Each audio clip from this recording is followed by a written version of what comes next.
Morning all! We are leaving the little town of Minworth. So first, fenders off.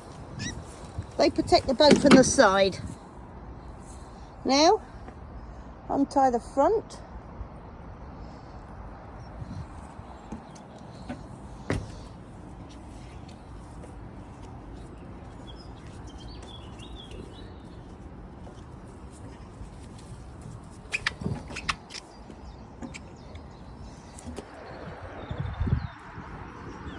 I untied the back, and now we tippy-toe, because it's quite early, past the other more boats. Little town of Minworth. 3 places to drink, a little shop, and nice places to walk. Very friendly as well. This guy sits there every morning after he finishes his night shift. Morning! Morning. How you doing? What are you doing when there's no sun? I have to put my generator on. Bless that little cotton socks, keeping an eye on me, making sure I'm safe at the lock. Just open these ground paddles so that we can empty the lock.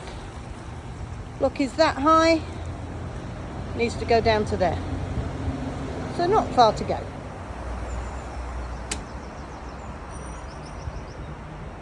Just turn the motor off. Now the boat will just drift in. I'm going to pick up this centre line, step off, and then I've got these steps to go up.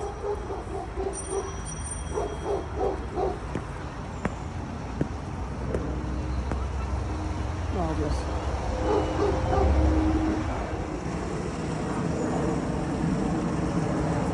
It trundles herself neatly into the lock. Lovely. When I'm going up in a lock, I just open one paddle halfway. As it happens, I can't open the other one, it's broken. But I open one paddle halfway and wait to see what happens. Because I like what way to just gently go up. Nice and slow. Easier to control. And then, when the lock's about half full, I'll open it completely.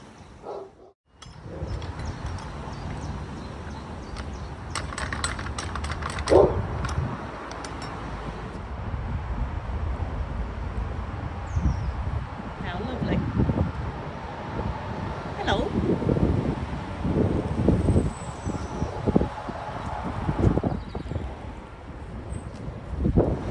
Occasionally, lock gates have got what's known as an anti-vandal lock on it.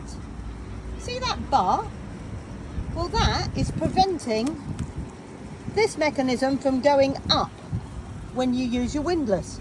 If you're ever presented with that, what you need is your anti-vandal key. You buy them from Canal and River Trust. You pop it in that hole there, turn it, and the bar's released. Now it's out of the way, and I can use my windlass to open the gate. Marvellous. So, when your boat is up and you've put the paddle down, the very last thing you do before leaving the lock is re-engage the anti-vandal lock. And all you do is you take your finger and you give it a push.